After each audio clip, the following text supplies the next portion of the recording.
नमस्कार, आप देख रहे हैं ICB 24 न्यूज़। आइए देखते हैं राज्य की बड़ी खबरें। बड़ी खबर आ रही है सूरत से, जहां सूरत के साड़ी के गोदाम में भीषण आग लग गई। आग में करीबन 3 करोड़ से ज़्यादा का नुकसान बताया जा रहा है। आग को बुझाने के लिए तकरीबन 17 फायर ब्रिगेड की गाड़ियों को 5 घंटे का समय लगा।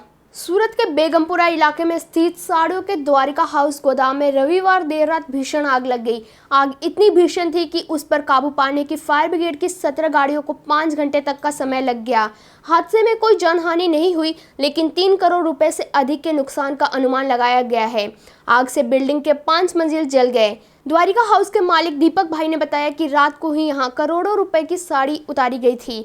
आज सुबह इनकी कई जगह डिलीवरी होनी थी, लेकिन इससे पहले ही सब कुछ खाक हो गया। आग की खबर मिलते ही फायर ब्रिगेड को सूचना दे दी गई थी, लेकिन आग इतनी भीषण थी कि कुछ बचाया नहीं जा सका। आग धीरे धीरे फैलती जा रही थी, जिससे पूरे मार्केट में फैल जाने का खतरा मंडरा रहा था। हालांकि फायर ब्रिगेड ने आग पर काबू पा लिया है। साथ ही फायर ब्रिगेड के अधिकारियों ने बताया है कि पहले यहां 3 गाड़ियां भेजी गई थी, लेकिन वे आग बुझाने में नाकाम रही। इसके बाद अन्य स्टेशनों से मदद मांगी गई। आखिरकार यहां शहर के 7 स्टेशनों से गाड़ियां पहुंचाने की नौबत आ गई थी।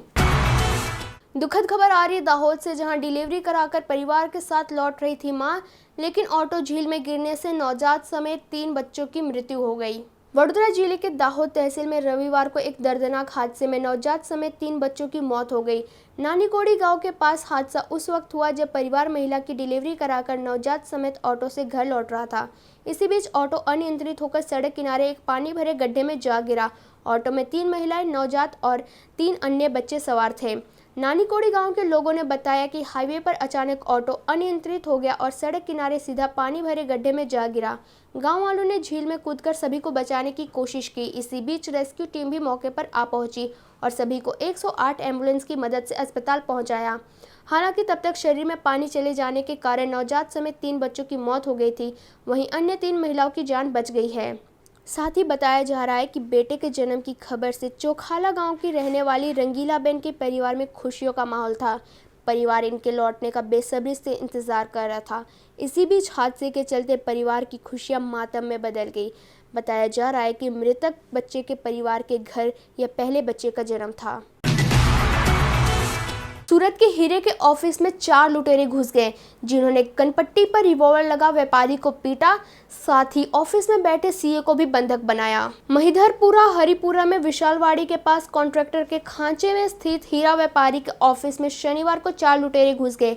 कनपट्टी पर रिवॉल्वर लगाकर व्यापारी को लूटने की कोशिश की। कुछ नहीं मिला तो पीटकर बेहोश कर दिया।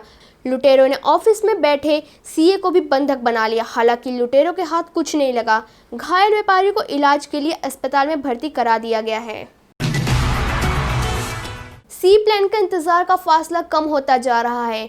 गोवा से टेक ऑफ करके सरदार सरोवर डैम पहुंचा सी प्लेन, जिसका 31 अक्टूबर को प्रधानमंत्री द्वारा उद्घाटन किया जाएगा। गिरनार रोपवे के बाद गुजरात को 31 अक्टूबर को एक नई सौगात मिलने जा रही है। अहमदाबाद स्थित साबरमती रिवर फ्रंट और केवड़िया में मौजूद स्टैच्यू ऑफ यूनिटी के बीच सी प्लेन सेवा शुरू हो रही है, जिसकी शुरुआत प्रधानमंत्री नरेंद्र मोदी 31 अक्टूबर को करेंगे। सोमवार सुबह सी प्लेन गोवा से केवड़िया स्थित सरदार सरोवर डैम पहुंचे। अब 3 दिनों तक एविएशन के अधिकारी सुरक्षा व्यवस्थाओं का जायजा लेंगे।